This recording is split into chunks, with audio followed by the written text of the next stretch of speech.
Muito bem, depois desta argumentação toda, e debaixo de todos esses exemplos que o autor da carta aos Hebreus nos deu, ele entra na segunda parte do capítulo 10, a partir do versículo 19, numa parte que é uma parte prática. Fala assim: olha, já que eu tenho este sumo sacerdote que é superior, já que Cristo fez todas essas coisas por mim, já que Ele me deu essa garantia, já que Ele me deu essa esperança, como é que eu devo me comportar agora? Eu não tenho que voltar para o judaísmo, eu não posso abandonar o Senhor Jesus, eu devo seguir o caminho do Evangelho. E em que consiste então esta vida agora mediada por Cristo, esta vida cuidada por Cristo, esta vida agora nova que Cristo propõe para mim? Em que ela consiste? E então o autor da carta aos Hebreus vai para aquilo que é prático. Então ele está para nós agora, a partir do versículo 9, respondendo o que é tema para nós nessa noite: como devem viver e como devem se comportar aqueles que temem ao Senhor Jesus diante da sua grandeza e da sua superioridade. Já que Cristo é superior, como foi provado aqui, já que nós estamos diante dele, já que nós somos comprados com o sangue dele, como é que eu me comporto diante desta grandeza, diante desta superioridade de Cristo? Uma coisa é a segurança e a tranquilidade que a obra dele me traz. Salvação não depende das minhas obras, mas única e exclusivamente da obra de Cristo Jesus. Glória a Deus, um peso foi tirado das minhas costas. Mas e agora, como é que eu vou viver? Como o apóstolo Paulo diz lá na sua carta aos Romanos: eu vou viver agora no pecado porque eu estou salvo, porque onde abundou o pecado superabundou a graça, então agora vamos pecar, vamos viver de qualquer jeito?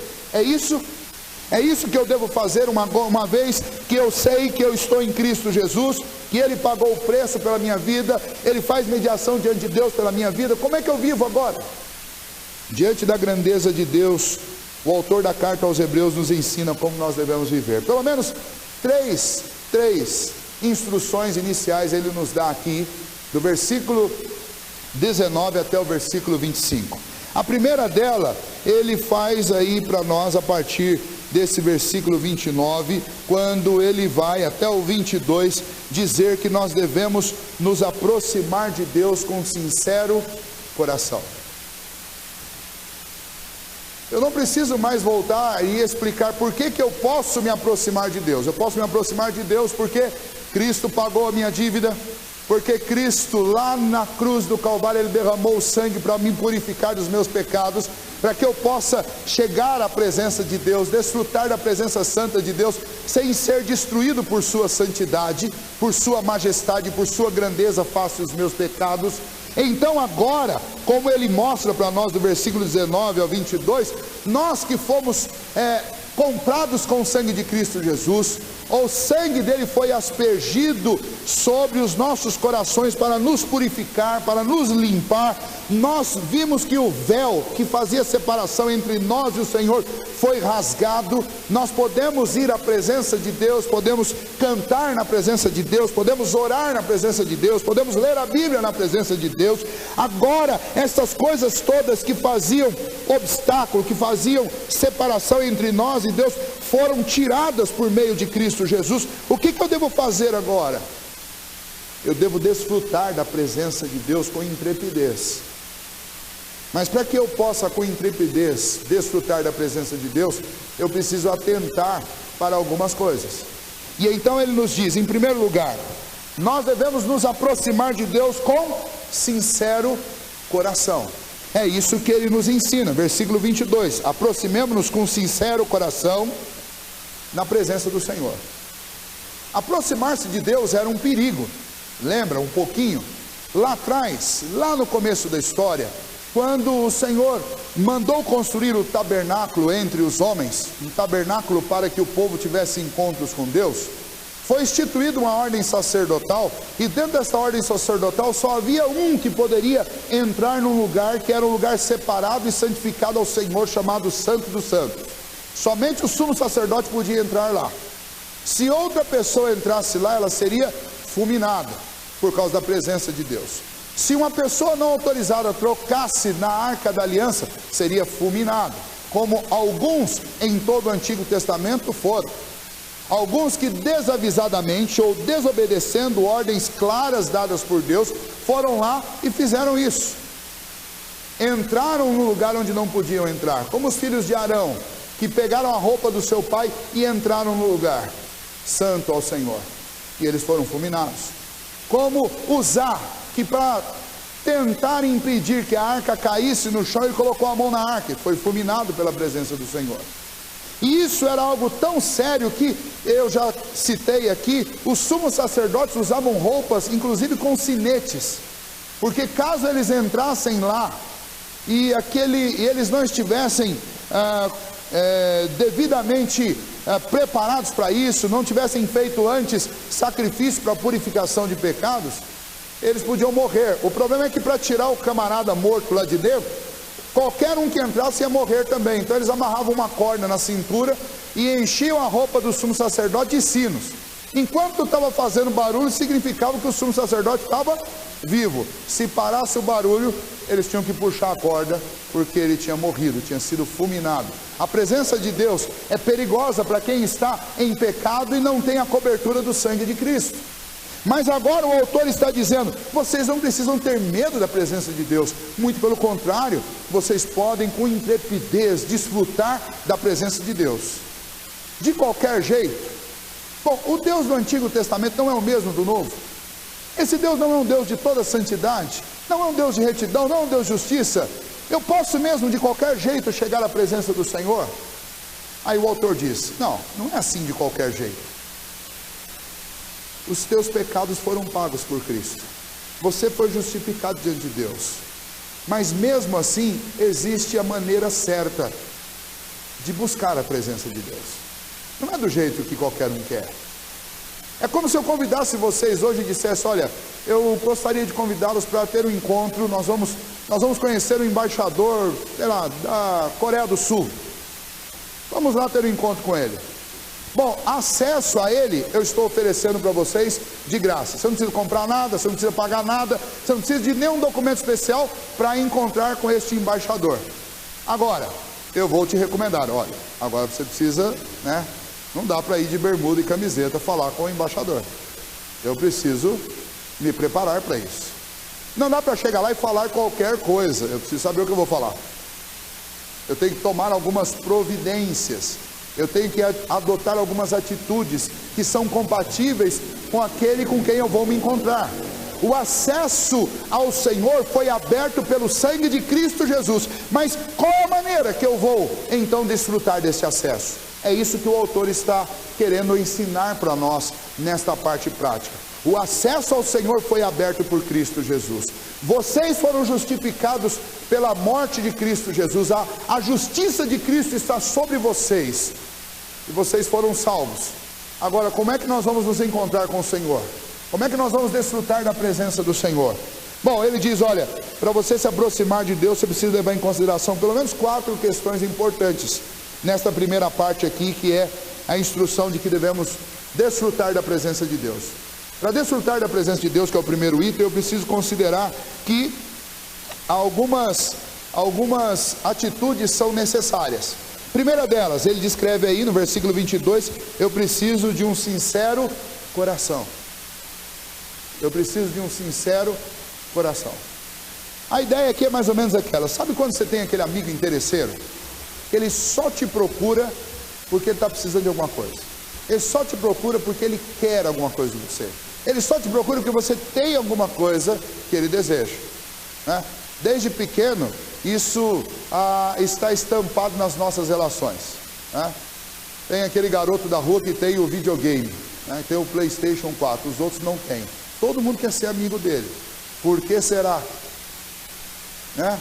E aí, as pessoas vão crescendo e a coisa não muda muito, vai sempre por esse lado.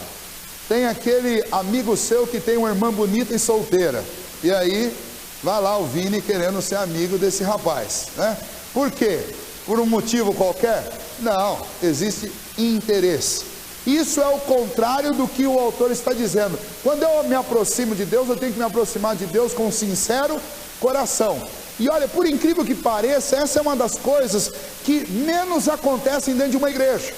Porque a maioria das pessoas vão para a igreja com outras intenções. Nós não vamos para a igreja, ou não, nós não fechamos o nosso quarto para orar com sincero coração. Nós procuramos Deus porque nós queremos alguma coisa. Somos amigos interesseiros. Cristo abriu um caminho de acesso para o Senhor, para o Pai. Ele nos deu esse acesso graciosamente, e nós usamos esse acesso para desfrutar da presença de Deus? Nós usamos esse acesso para adorar a Deus? Nós usamos esse acesso para glorificar a Deus? Não, nós usamos esse acesso de forma bem interesseira, para ir atrás das coisas que nós queremos semanalmente. Tem muita gente que só frequenta a igreja porque quer bênção, e nem sabe que a maior bênção da vida é enfrentar as tribulações, porque Deus é tão generoso que, olha, bom, você é um interesseiro, né? Então eu vou fazer o seguinte, eu vou te dar um monte de problema, porque como você é interesseiro, você vai vir atrás de mim por causa dos seus problemas, então eu te mantenho perto de mim. Nós somos interesseiros, mas esse autor está dizendo, nós devemos nos aproximar do Senhor com sincero coração. Não apenas porque Ele tem o que nós precisamos, nós devemos nos aproximar do Senhor porque Ele é Deus. Isso é se aproximar de Deus com um sincero coração. Nós vivemos uma época em que o evangelicalismo, por exemplo, o brasileiro, ele só ensina isso. As propagandas para atrair pessoas para a igreja são sempre assim: você está passando por problema? Você está com dificuldade financeira? Você está com problema para casar? Que é o caso do nosso amigo Vini. Você está com problema para casar? Você está com um problema no seu casamento? Você está com um problema de relacionamento? Vem para a igreja, que o Senhor vai resolver todos os seus problemas. Então o que acontece? Você não está procurando crentes, você não está convidando pessoas a ter um relacionamento genuíno com o Senhor. Você está convidando interesseiros para apresentar um amigo poderoso que pode resolver os problemas deles. E quanto mais surgem igrejas que fazem isso, mais gente atrás disso há. Experimenta entrar numa igreja onde alguém começa a ensinar a respeito do que Deus exige. Aí essa igreja fica vazia. Essa igreja fica vazia. Porque ninguém quer saber de responsabilidade, todo mundo quer saber de direitos, menos de responsabilidade. Aliás, é outra marca do nosso país ultimamente. Todo mundo quer os seus direitos, mas ninguém quer ter responsabilidade com nada. E esse autor da carta aos Hebreus, ele falou muito sobre aquilo que eu recebo de graça. Até aqui no capítulo 10 ele só falou disso, mas agora ele está dizendo sobre atitudes que são responsabilidades minhas.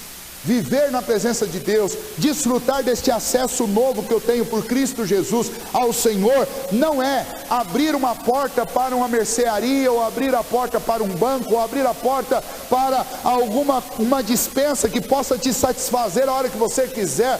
Não, o meu relacionamento com Deus precisa ser um relacionamento sincero. Eu preciso chegar diante do Senhor com um coração sincero, despretensioso, um coração que está almejando desfrutar da companhia do Senhor, ouvir o que Ele tem para dizer, sentir alegria com o que Ele diz, sorrir com o que Ele diz, se emocionar com o que Ele diz, dar atenção para o que Ele diz, rasgar o meu coração diante dEle, confiar em contar as coisas mais íntimas para o Senhor. É isso que é se aproximar de Deus com um sincero coração. Não só isso, na continuação, você pode ler aí, na continuação, ele não apenas fala de sincero coração, mas ele fala também de plena certeza de fé. Ele está dizendo, olha, este caminho que foi aberto de acesso ao Pai, para que vocês tenham acessibilidade a Deus, para que vocês desfrutem de comunhão com Deus, exige coração sincero, mas exige também convicção. Você não pode chegar diante de Deus: será que Ele existe mesmo? Será que Ele está aí? Será que Ele está me ouvindo?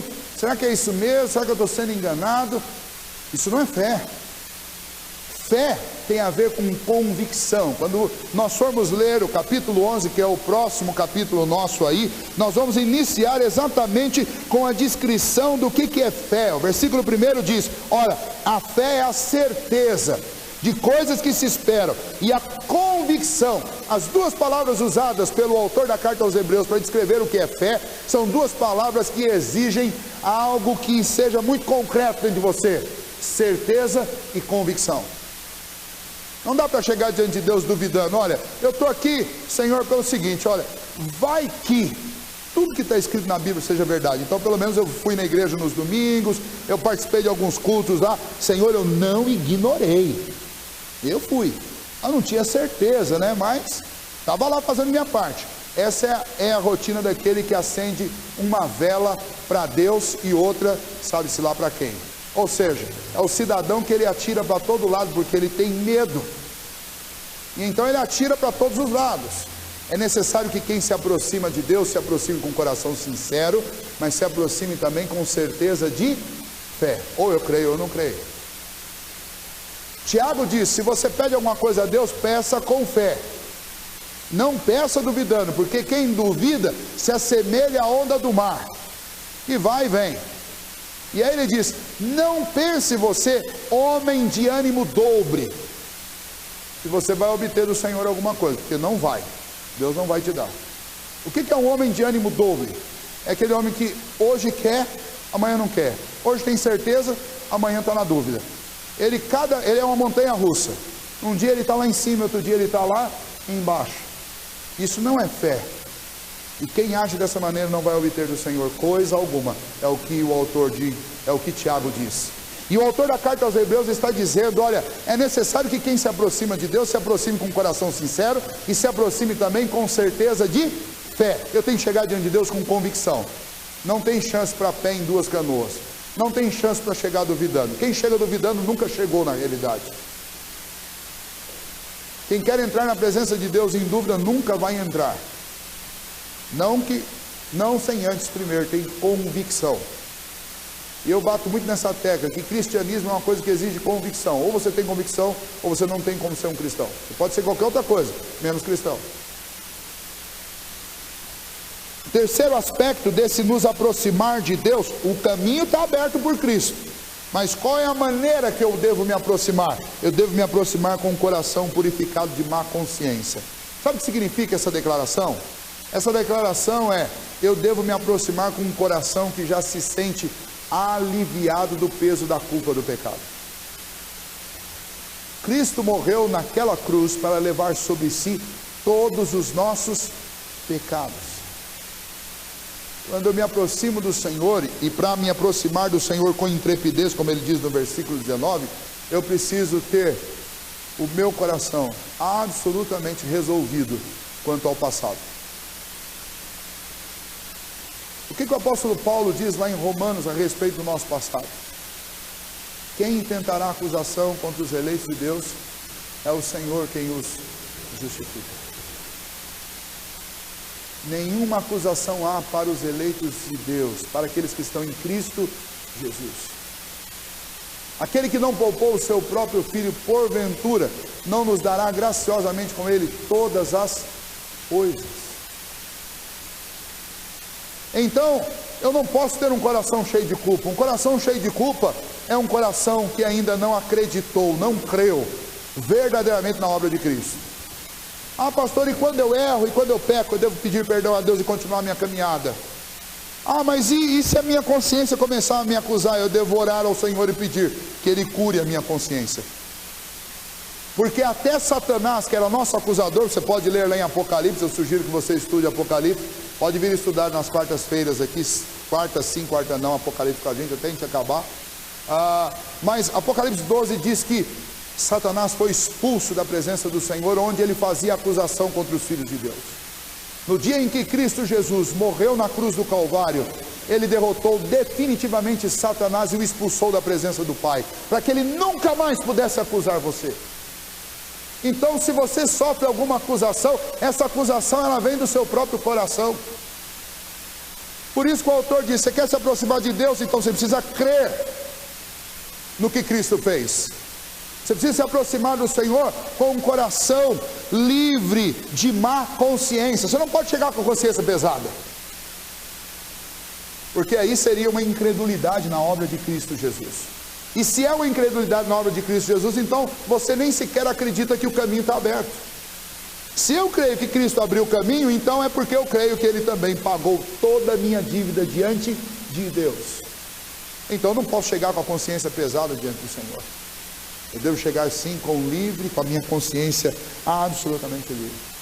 E o quarto aspecto deste aproximar-se de Deus com intrepidez é que, além de um coração sincero, de certeza de fé, de um coração purificado de má consciência, eu devo chegar, como ele descreve aí, no final do versículo 22, e lavado o corpo com água pura. Esta é uma referência clara ao batismo e à pública profissão de fé. O que ele está dizendo? Como é que eu me aproximo de Deus? Eu me aproximo de Deus com os 3 itens anteriores e com uma declaração de fé, um compromisso público do que eu acredito. Esta última sentença aqui é uma sentença que declara o batismo. Ou seja, nesta minha caminhada como um cristão, só existe uma cerimônia ou 2 cerimônias das quais eu devo participar. Uma é de uma vez por todas e a outra é repetitiva, sempre que eu puder fazer. São os 2 sacramentos autorizados e ordenados pelo Senhor Jesus. O Senhor Jesus diz que quem crê deve ser batizado. E o batismo envolve o quê? O batismo envolve um ato público em que eu professo a minha fé, eu declaro o que eu creio, eu confesso o Senhor Jesus diante dos homens. E a água que é usada no batismo, seja por aspersão ou seja por imersão, ela serve para demonstrar a obra do Espírito Santo que me purifica completamente. O batismo simboliza que uma obra regeneradora do Senhor aconteceu na minha vida, e uma obra santificadora vai se desenvolver ao longo de toda a minha vida, para que lá no fim, a obra da glorificação finalmente termine este processo. Mas é absolutamente necessário para aqueles que querem viver na presença do Senhor, que eles assumam um compromisso público de que creem em Cristo Jesus e que são do Senhor Jesus. O caminho, novamente, eu digo, o caminho está aberto, ele foi aberto por Cristo. A salvação é graciosa, o Senhor não te cobra nada dela. E eu posso me aproximar do Senhor e posso viver na presença dEle. Mas eu preciso me comportar de maneira compatível com esta presença augusta e poderosa, que é a presença do Senhor. Diante do Senhor não pode haver falsidade no meu coração. Primeiro porque Ele vê e Ele enxerga tudo. E seria uma grande loucura eu tentar ser interesseiro na presença de Deus, porque Ele sabe de tudo. Seria uma loucura chegar com incertezas diante do Deus de toda a verdade. Seria uma grande ousadia chegar diante de Deus duvidando do perdão dEle, chegar com uma consciência cheia de culpa. E seria ainda uma grande imprudência eu procurar Deus sem primeiro assumir um compromisso. Como que alguém quer estar na presença do Senhor sem ter compromisso público com o Senhor? Por isso que nós ensinamos, inclusive aqui na igreja, que todos aqueles que querem servir ao Senhor, que creem em Jesus Cristo, eles devem se tornar membros, eles devem ser batizados. Batismo é a ordenança do Senhor Jesus. Eu devo fazer isso. E depois a Santa Ceia, que é o segundo sacramento. Mas a primeira recomendação dele é: olha, uma vez que Cristo abriu o caminho, como é que eu devo me comportar diante deste Cristo que é superior, diante da sua grandeza, diante da sua majestade? Primeiro eu devo, com intrepidez, me aproximar do Senhor, porque Cristo abriu o caminho e eu posso viver diante da face do meu Deus, coisa que eles não podiam antes, mas agora por Cristo Jesus eu posso. Em segundo lugar, o que eu devo fazer?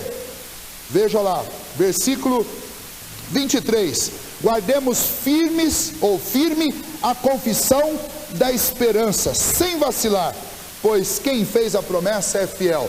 Se por um lado eu preciso aproveitar este caminho que me foi aberto e me aproximar de Deus, eu devo também, nesta nova jornada, nessa nova etapa da minha vida, viver com firmeza na fé, sem nunca perder a esperança. Não tem algo mais deprimente e mais desconcertante do que um crente ou um cristão sem esperança. Porque na realidade tudo que Cristo fez por mim foi para me dar esperança. Quando você encontra uma pessoa que é crente e você claramente começa a conversar com essa pessoa e você vê que essa pessoa não tem esperança,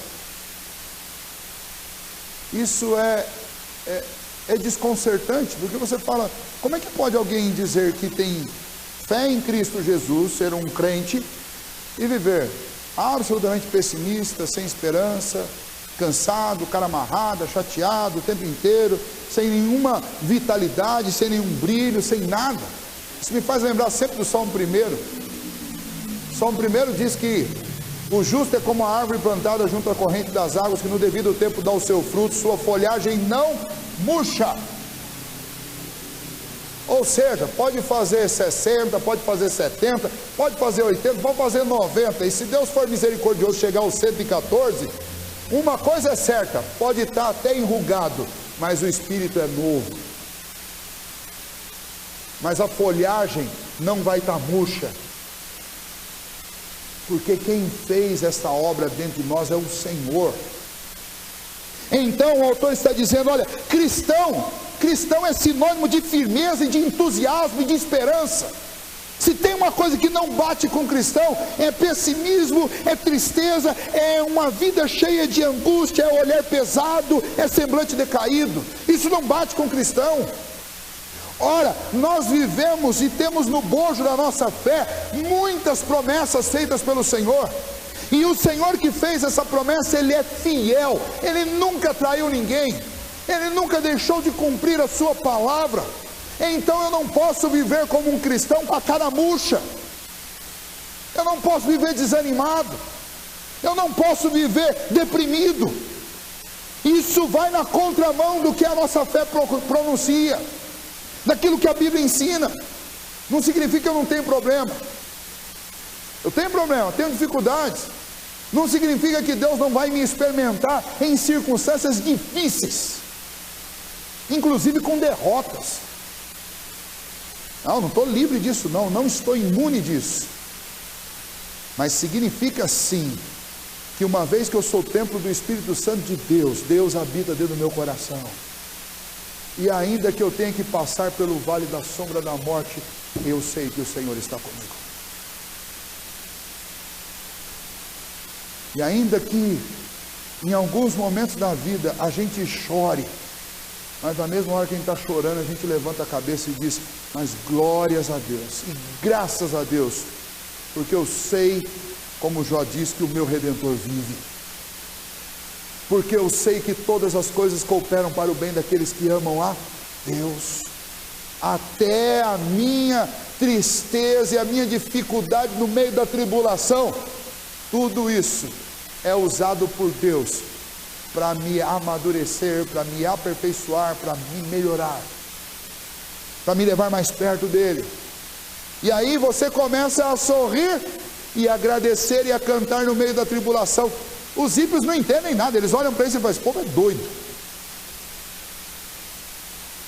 Não é loucura, é porque quem nos fez a promessa é fiel. E o maior testemunho de fé que eu posso dar como um cristão é permanecer firme, mesmo diante das dificuldades, é nunca perder a esperança. Por isso que a palavra de Deus nos ensina que se as nossas expectativas, as nossas esperanças se reduzirem tão somente ao tempo presente, o que nós somos? Os mais infelizes de todos os homens, porque essa vida aqui é curta demais. Você quer saber o que é verdadeira felicidade? Você precisa estudar sobre a eternidade. Porque por mais que você possa ter todas as coisas que você almeja aqui, essa vida ainda é a vida num mundo em ruínas, cheio de pecado, um mundo distorcido. Felicidade de verdade eu vou ter do lado de lá. Eu vou ter na cidade que o Senhor me tem preparado.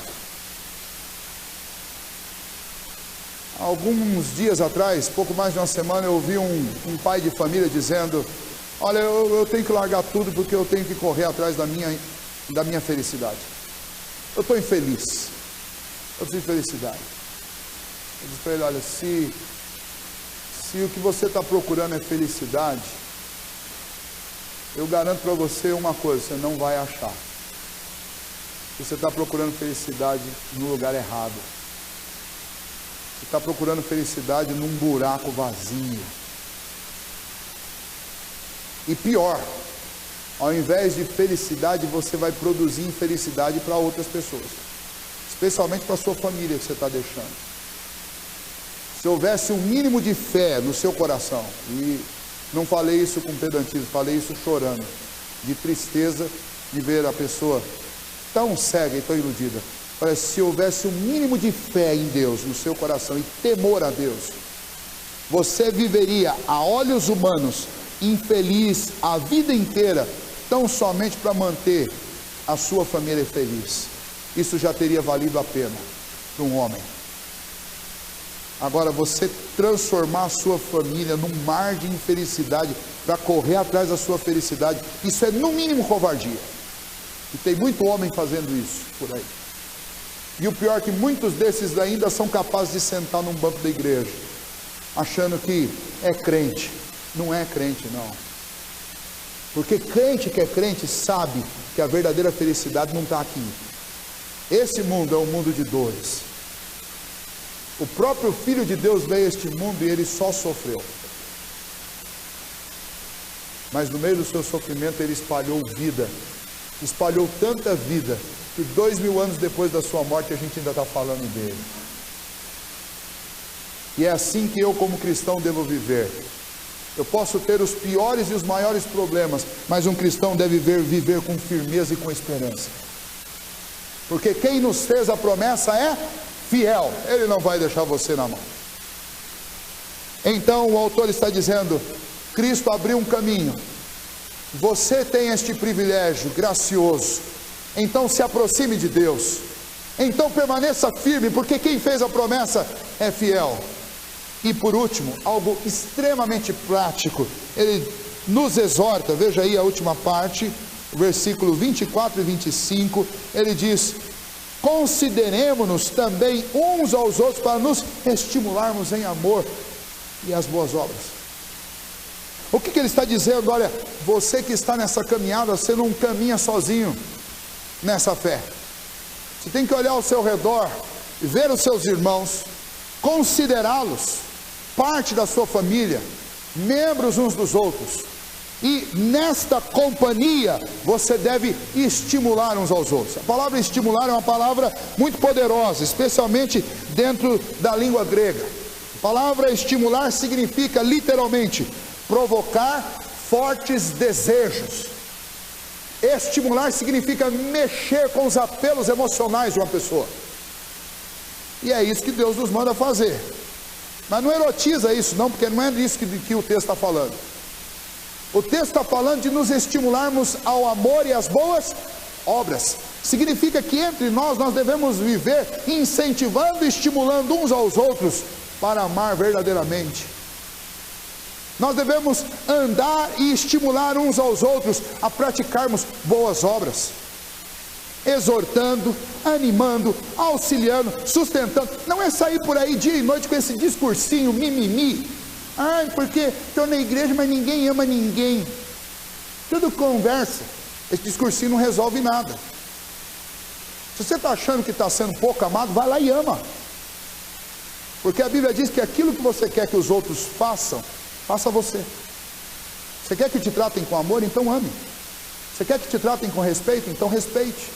Você quer que te tratem com gentileza? Então seja gentil. É isso que a Bíblia ensina, é isso que Jesus ensina. Estimular uns aos outros em amor não é ficar criticando a falta de amor da igreja por aí nos bastidores, não. Estimular a igreja e uns aos outros em amor é amar. É ir lá ajudar quando a pessoa está sozinha. É abraçar quando a pessoa precisa ser abraçada. É perdoar quando precisa ser perdoado. É ir lá e ficar em silêncio, não falar nada, ficar do lado. Quando você sabe que a pessoa não precisa de ninguém falando no ouvido dela, que ela já sabe. Eu ouvi alguém dizendo um negócio esses dias que eu achei o máximo. Ele falou, olha, se tem uma coisa que é pior do que descer ao inferno, é chegar alguém do seu lado e falar, te disse, eu te falei. Gente, isso é pior do que ir ao inferno e voltar. Nós não precisamos de gente para dizer eu te disse, nós precisamos de gente para chegar do lado e bater no ombro. Não fala nada, fica lá. Estou aqui junto. Eu vou abrir mão de dizer eu te disse. Isso é amor. Estimular as boas obras é ir lá e dar o exemplo. Antes de você querer que todo mundo vá fazer as coisas direito, faça você. Porque infelizmente o que a gente vê é que tem muita gente que é boa para criticar, mas quando você vai procurar, e aí? Não faz nada, só critica.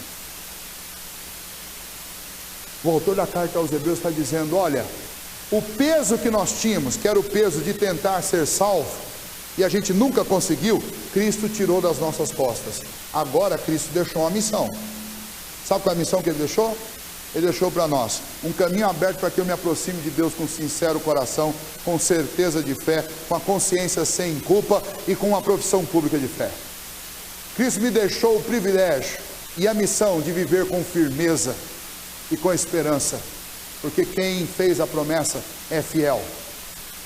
E Cristo me deixou a missão, o esforço de vocês, o esforço que vocês usavam para tentar ser salvos, vocês não vão usar mais para ser salvos, porque vocês já são.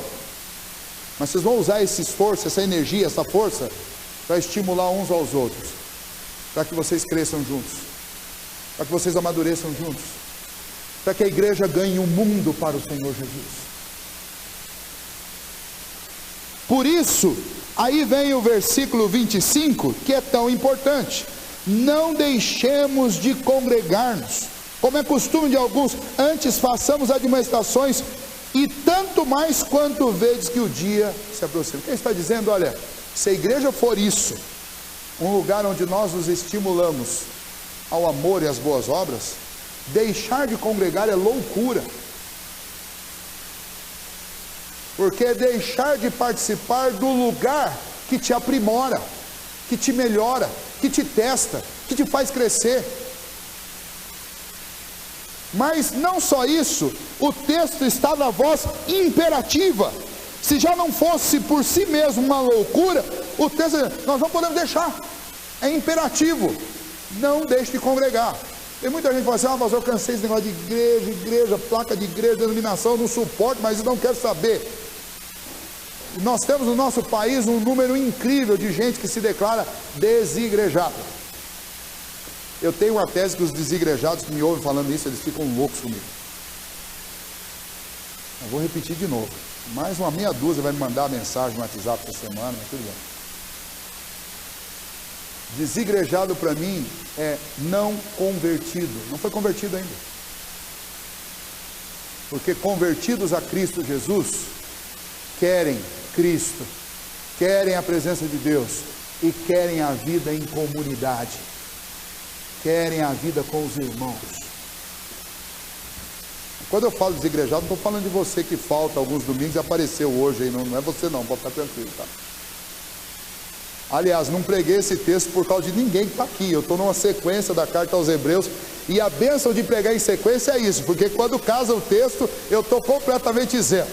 Se você estava um mês sem vir na igreja, chegou hoje e ouviu isso aqui, não é por causa de você, mas é também. Porque Deus fez você vir exatamente no dia desse versículo. Olha que bênção. Frequentar a igreja é imperativo para um cristão. Vou repetir: vir à igreja é imperativo para um cristão. Ah, pastor, igreja é lugar de problema. É lógico, você está aqui, eu também estou. Vai ter problema, é inevitável. Mas a igreja é o lugar onde Deus usa o meu problema para resolver o seu, e o seu para resolver o meu, porque Ele vai usando os nossos problemas para trabalhar todos nós. Ele mexe um pouquinho com cada um de nós. É como se o Senhor fosse um grande confeiteiro, pega um monte de ingrediente, põe dentro da bacia e começa a mexer a massa. E a coisa fica boa quando Ele começa a dar burro na massa. E olha, massa boa é massa que é bastante sovada. Quanto mais você sova a massa, melhor ela fica. É por isso que a gente passa por tribulação e por dificuldade, porque Deus quer que nós sejamos uma massa boa. Mas você não pode deixar de congregar, porque se você ficar fora, você não vai ser trabalhado. E é isso que o autor da carta aos Hebreus está falando. Ele fala: nós não estamos comprando a salvação, nós estamos desfrutando da vida de salvo. E a vida de salvo é isso: é viver com intimidade com Deus, é caminhar com firmeza e com esperança, é viver estimulando uns aos outros, sendo estimulados uns pelos outros no amor e nas boas obras. Ninguém está pronto e ninguém aqui é perfeito.